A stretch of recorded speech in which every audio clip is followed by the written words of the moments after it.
But I'm not shelving a video where I tried my first non-alcoholic IPA beer because it's the most disgusting and vile poison I've ever tasted. Oh. Is that one worse? I like to answer questions that I get on YouTube, so let's get to it.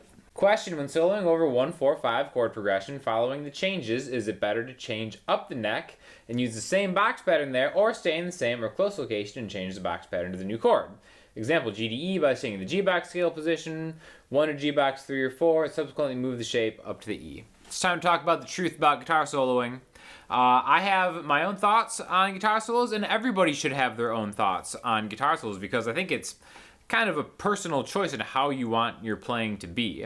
And how I think about guitar solos is definitely different depending on the context of what we're talking about. So the question is like, all right, what do you do with like a 1-4-5? All right, so we'll just do people's key, G, C, D, okay? And we'll do a thing where maybe we can kind of like play a little bit of the chord, then like a solo in between.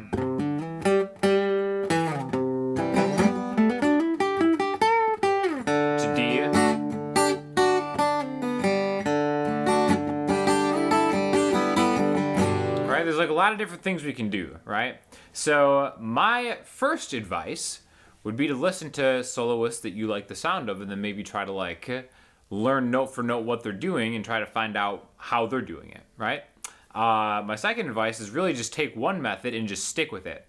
Like when we're talking about like finding a box or playing with the changes, I think it depends on kind of what we're talking about, because I've heard people talk about use the same terms for different things, essentially, right? My whole philosophy is music always just comes down to chords, scales, and arpeggios, right? So again, if we're playing a G, C, D, this is in the key of G. So if we're just using the chords and notes that are inside of that key, playing diatonically, as it were, I think I'd be like, all right, well, let's just get in like a minor pentatonic thing and just get your feet wet with that.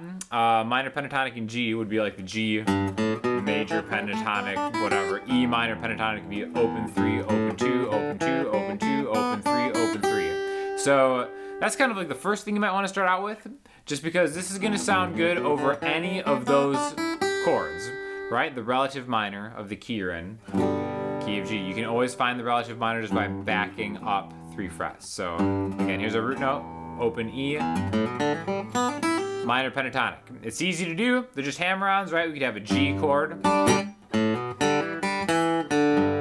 G, to C,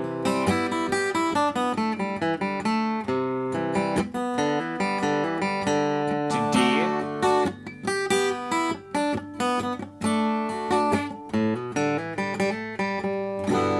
however you want to do that, right? I think it's best to just start going through that minor pentatonic shape just to train your ears, because ultimately a lot of the time when you're playing around with stuff, you want to be able to play what you can hear and then move through whatever shape you're choosing and have some idea of what it's going to sound like. Again, guitar is kind of like an instrument of shapes, which we're going to talk about in a second, a little bit more, but moving through a shape is just kind of like mindless until you start applying what your ears are telling you to do within that shape or switching a shape, okay? So again, that's just kind of like a scale approach to these chords. Another cool thing you could do is learn different chord voicings to kind of sprinkle in between. Like let's take that G, maybe something I would do is go here like a G major 7 chord voicing right here and kind of be able to combine that with this up here.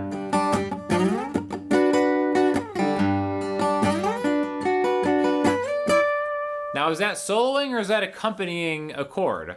That's kind of the point that I'm trying to make, the truth about like what a solo is. I think a lot of times we think of solos as being like, all right, it's your turn to play with like a band, and then, you know, you just kind of do this like whatever Jimmy Page style thing. But, you know, in my experience, I don't really find myself in those situations too often. I think of myself either, you know, using these shapes and boxes to maybe accompany a vocal, or maybe kind of like to add a flourish to a chord. And I think that's like a totally different thing, which you can use the same stuff in, right? That's where these boxes kind of come into play for me, right? Like if I'm thinking of a G, a C, and a D, here's how I would use these boxes. Because again, those boxes really, There's nothing different about that. You're accessing the same notes just in a different area. That's why I think maybe you should start with just one kind of pentatonic box or shape to train your ear and your hand to kind of like have that synergy, right? As far as like maybe like learning mode shapes, which I have tons of stuff like this on my Patreon and Udemy classes and stuff. It's like, all right, we've got this 1 chord to a 4 chord to a 5 chord. And then when I do it in a bar chord position like this, I can use a root position to be like, all right, here's where the major scale is. There's the 4 chord, that's where the Lydian mode is. There's the 5 chord, that's where the Mixolydian mode is. And each of those boxes has something special about them. Again, they're the exact same notes that you'll play if you're staying within the key, like we are for everything we've talked about so far. But there is kind of like a different flavor each one has when you kind of build off of the root note. So for like an accompanying thing, maybe I'll use like to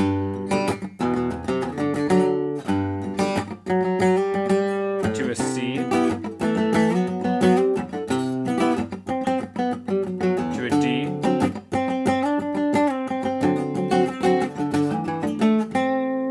back to G, to like a G, right? And each one of those boxes or each one of those like shapes, positions, whatever you want to call them, has their own special thing. That's why it's really a great thing to learn. Like, oh, the 4 chord has sharp 4 in it. The 5 chord has a flat 7 in it. And those really come in handy for kind of like accompanying or riffing off of things where you're playing with the changes. That's like another expression that you might hear. It's like, well, what do you do to play with the changes, right? Like, where should I be in one of these shapes when that progression, that 1, 4, 5 in G, turns to a C? Like maybe for G I'm doing something here, and then all right, what am I doing when it goes to C? I definitely don't think that way at all. I kind of will be in one area of the neck and I might emphasize a certain spot or a certain note within that shape when those diatonic chords change. I more think of playing with the changes as far as playing something that is leaving the key. For example, like when something just like really changes, like the key changes, I don't even think of like a chord diatonically within the key change. When it changes, I'm not like, all right, the whole world tonally is changing with it. I just think of that as kind of being part of a progression, right? So like an example of that is that first thing I did with that G, C, and D, right, where I'm kind of just like noodling pentatonically in between G, to C,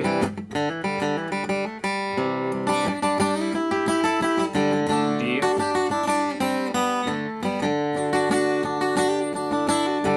you know, all that stuff would kind of sound good over any of those chords interchangeably. But what happens after that D? We have like a B flat to a C back to G. It's not the craziest thing in the world at all. You know, a lot of times you'll see like a B flat major chord in the key of G. Now that's like a change, and that's a change you have to play with to account for, because you can get caught if you're playing with a musician and you're just kind of jamming on these minor pentatonic things, right? And you're here and they hit you with that B flat, then it's like, oh geez, why didn't I know the change? Why didn't I play with the change? That's a great example of what you can do from that, right? Again, that's why I think arpeggios are really great. And again, you know, the long form answer to this question is just like a combination of all these things, because, you know, you want to be able to have something in your toolbox for whatever it is you're doing. For like an arpeggio, you just take all the notes that are in a chord and kind of run them all throughout the neck, right?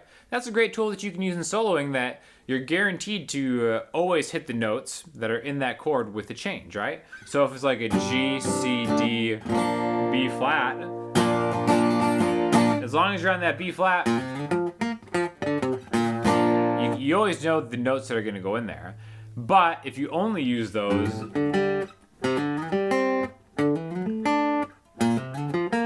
they all kind of sound the same a little bit. So it's all about kind of just mixing and matching them. Again, this is my philosophy. A lot of people's philosophies are different. Nobody's really right or wrong. It just depends on how you want your stuff to sound, right?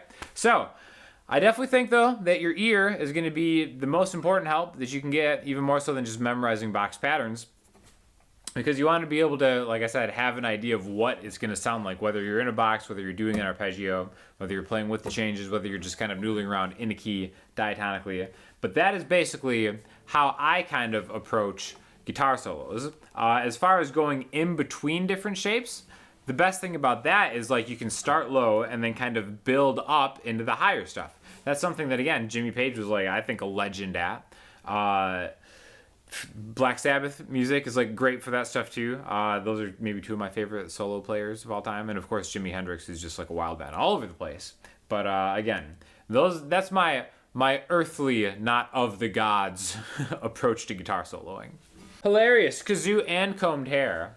The amount of comments I got on my hair in the video the other day was really kind of like shattering. Like a lot of people were like, oh, he finally combed his hair. I didn't comb my hair, absolutely not. It just happened to be like flat that day, and we were doing a John Mayer song, so I thought it would be kind of funny to make it as flat and douchey as I possibly could. And everyone's like, oh my gosh, he got a haircut, he combed his hair, blah, blah, blah. And really, I think kind of overstated a lot of the thunder that the kazoo part in that song was really kind of delivering. So you might want to try to maybe just turn the brightness down, not watch the accompanying video, and just enjoy that kazoo solo for what it was really worth. Your video is nonsense because you didn't take your time to talk, but you just talk like a fool talking to a dog.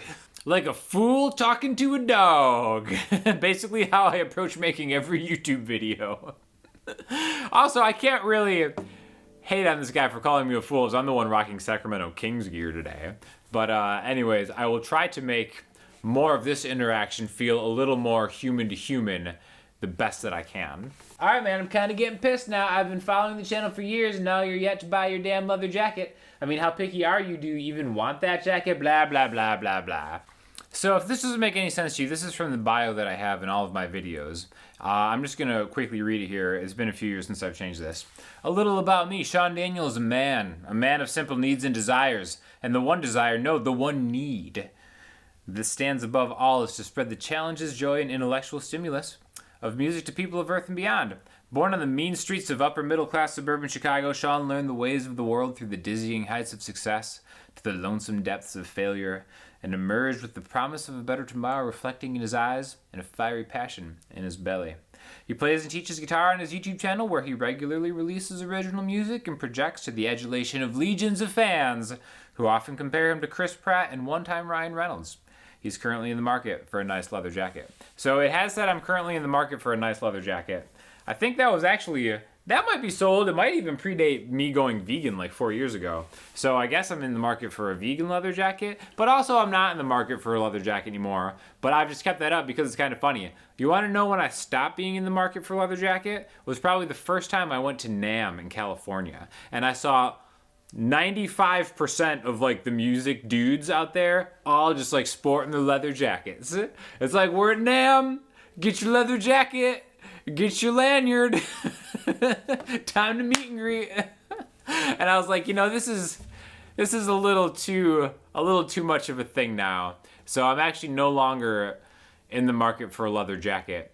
I reserve the right to change my mind, but yeah, NAMM has ruined it for me, but maybe someday. Also, I'm not getting the Chris Pratt recommendations or you look like Chris Pratt things as much as I used to. I think that's less about me and more about the popularity, the diminishing popularity of Chris Pratt. I actually have gotten the Ryan Reynolds ones more, and then always the PewDiePie stuff day after day after day.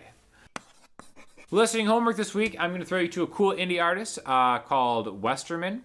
I found this on the Sirius XM University channel, and I was like, this guy's great. And I checked out his album, really cool, been jamming to that. Definitely check it out. If you have any questions or comments, hit me up in the comment section, Instagram, Twitter, the website. I'll talk to y'all soon. Thanks a lot.